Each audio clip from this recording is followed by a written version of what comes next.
Hi, I'm Dan Shepherd, Technical Director of Hills Football Association, and this is the 4-3-3 formation.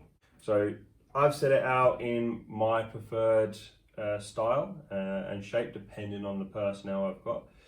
I've got my number 2 right back, 3 and 4 as my central defenders, my number 5 is my left back, 6 is my anchor or defensive holding midfielder, and 10 and 8 is my 2 advanced central midfielders.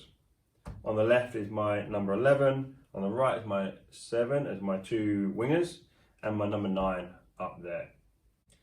Within this as well, we can change the shape just by making some minor adjustments. So you might decide as a coach to have your defence as a flat back four.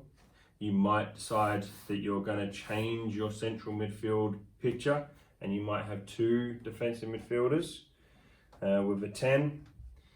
And then with your front 3 as well, obviously there's a lot of variation as well. You can be really wide, you can be narrow, you can be really high and inside, and you can really ask a lot of different questions of the opposition really within the same formation and just slight tinkering as to exactly where you position your players. And I guess that's for you as a coach to work out why you might want to do that, and do you have the personnel that can play in the positions that you want them to play.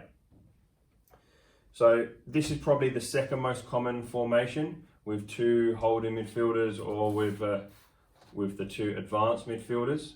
Traditionally, your number 6 is more of your defensive player, your 8 is more of your box-to-box type player, and your 10 is your more creative midfielder. And you might even set them up in like this, where they're not on the same line, and the 10 is as an attacker, the 6 is a defensive, and your 8 is allowed just to roam up and down and support both attack and defence. With that variation as well, you might even look to bring your wingers slightly deeper and play more of actually a 4-1-4-1 formation. You might look to have a flat midfield 3 and go to a flat basic 4-3-3. So straight away you can see within this formation, if I was to draw an imaginary line across the field here, I have straight away 5 field players that can be designated as defenders and 5 players here as attacking players. So it gives me a really good balance to have a defensive output and an attacking output straight away. And if 1 or 2 players swap within a game, or if 1 player steps on and joins in, it's not going to throw the balance out crazy. A 6 and a 4, it's not too much of a problem. And it allows you to be able to do bits and pieces, whether it's everyone in the forward space, or it might be further just down on one channel, and then you would end up with a back 3 coming across and your fullback slightly higher. It allows a lot of variation from there. The other thing you'll probably notice is centrally from the width of the penalty box all the way down the field, that's where the core numbers of my formation are. And that's probably the most important part, because we want to score goals, and if you don't have players in this central area, you're probably not going to score. We also want to make sure that we don't concede goals, and if we have more players centrally, more chance of us being able to get in the way of the opponents and intercept or block attempts on goal. You'll also notice that I've got double width with my fullbacks and my wingers. So if we can't penetrate centrally with our central players here, I've also got the option to be able to go wide and stretch and switch our opponents and try and drag them over to one side and then potentially come back in towards the middle. One of the other great options you have with this formation is, depending on your coaching style, there's plenty of space where your players can step in and try and create overloads and try and create different problems for your opponents. And I'll use 2 examples of modern day football with that at the moment. So you've got, for example, Liverpool, who are traditionally under Jurgen Klopp a 4-3-3 outfit with fullbacks that get on really, really really high, and you've actually seen positions where the two fullbacks are crossing to each other, and they then leave centrally their 6 and their 2 centre backs to deal with anything in here and force the opponents wide to give time for all the other players to drop in. As a counter to that, you look at Manchester City at the moment under Pep Guardiola. They still traditionally are a 4-3-3 team, but they set up slightly differently in that their fullbacks aren't so wide and high and overlapping, but they actually step inside a little bit more and create more numbers in that central area. And if they can, they'll try and get it wide and high, nice and quick. Helps when your goalkeeper can play back to front with accuracy and the length that Manchester City have. But in here now, you've got such an overload that it's very difficult for the opposition.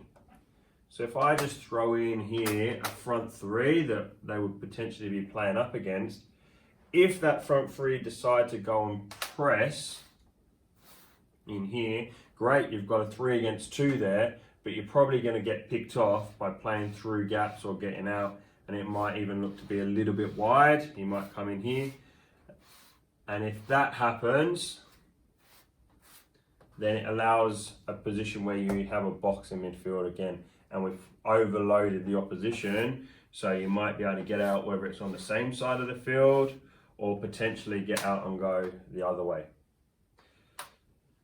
There's no real right or wrong in the way that an opponent does that, and that depends on your, as a coach, philosophy and understanding of the game, but as well being able to coach that, but have players that are technically capable and tactically understand what could happen within that as well. With all my players being on different lines of the field, that means that they're probably occupying space that is in and around the opponents rather than next to the opponents, and gives them a really good starting point that who goes and marks them. Do they drag someone out, or are they in between a line? And if you're in between a line, you're normally in a pretty good position to receive the, or someone else to receive the ball and then being able to get it to you. One of the other large reasons why a 4-3-3 is so popular is, again, in the central areas, but comes down to this midfield 3. How can they dominate the game? And if you can get your midfield dominating the game versus the opponents, you're probably going to create more chances on goal. If you have more of the ball, you're probably going to create more chances. The other side of it is that then I still have my 3 players that can get back and defend in a good position. And if I can defend well centrally, I've got stand more chance of winning the ball, stand more chance of keeping a clean sheet, or at least conceding less goals per game. What you also might notice straight away is I've got lots and lots of triangle shapes across the field. Some longer, some shorter.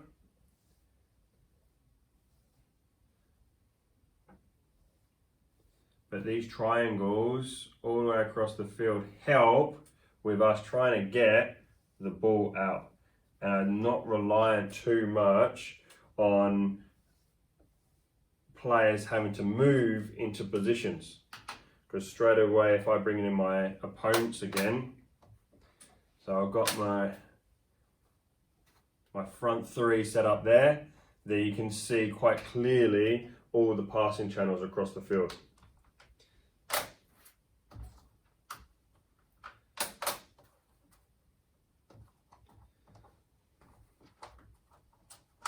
Even if I'm playing against the same shape, there's lots of areas on the field where we can start to play passes in between. If you decide, if you haven't been playing against, for example, a 4-4-1-1 or a 4-4-2, straight away you can see again lots of areas where we can start to pass the ball in and around the opponents and cause them problems. And I'm in positions where central midfield here is doubled up, but can I try and get into a position like this, and ask a problem now?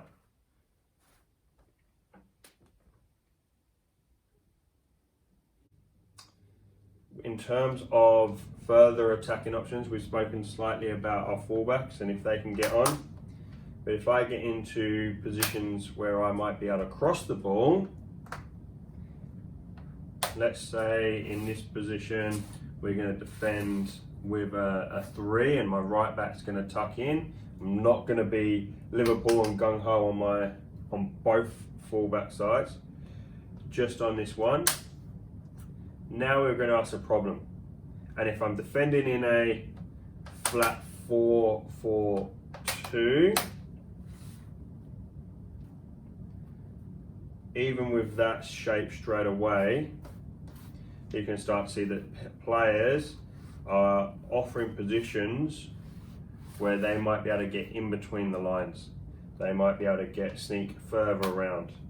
Now, that's probably the least likely pass that you're going to have here, but we've got 8 reds here versus 2, 4, 6 blues, and the 8s are fairly well occupied. That in this position, I would still back my blue players to be able to find some sort of combination to be able to get in and around here versus those red players that got so many numbers there.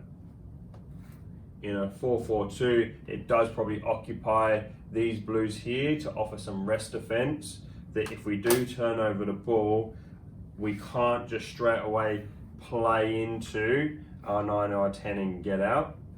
And my 6 has got to do a really good job of being in a good distance where he's not too far away from the play. He can be connected that if we want to play back inside, we can. But if we lose the ball, how's he screening that 9 and 10? And opponents might offer different scenarios like that, so that now this 6 can't do that. But if I've got a back 3, I'm probably not going to be so worried about him over here because that's a really long ball to get out and I'd back him to be able to get across there. But we might be able to offer a position like this so that now this pass can't happen on the ground. It's got to go over here and he's probably going to get on his touch. He can help drop in, vice versa. Okay, we're back to the attacking side here.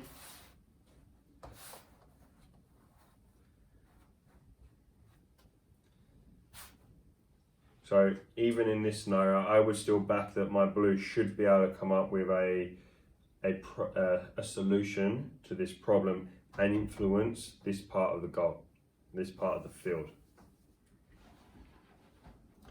If not, can we look to come out? Can we release another player? And can we then look to penetrate down a different part of the field and then cause a problem?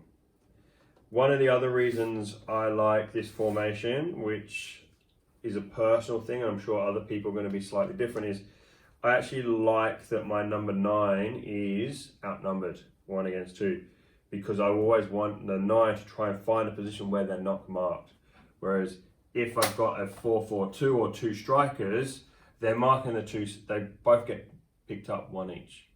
And yeah, you can still combine to get in, but it's a little bit easier at times for the 2 defenders because they can just say, he's mine, he's yours, and pick them up like that.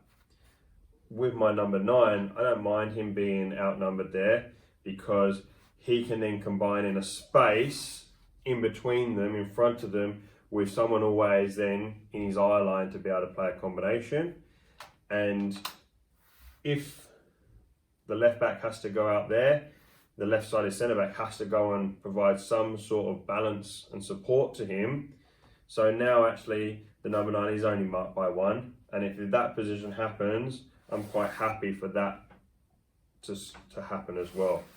So being 1 against 2 is only really a massive problem if you're playing centrally and you're isolated. So in a scenario like this, I'm looking to play a combination in here. He's probably not going to be able to turn, and he might even be able to put some pressure on there. However, he then might be able to play another combination somewhere else and keep the ball still in play. And we can almost isolate this defender on his own And if he has to come over, well then we'll look to do something like that and play a combination on the move and in between different lines. Okay, so that's attacking. Why a 4-3-3 or a 4-2-3-1 or a 4-1-2-3, however you want to break it down exactly, that's how we can do that. I'm just going to wipe the board and start again with defensive analysis of the Blues as well. So give me one moment.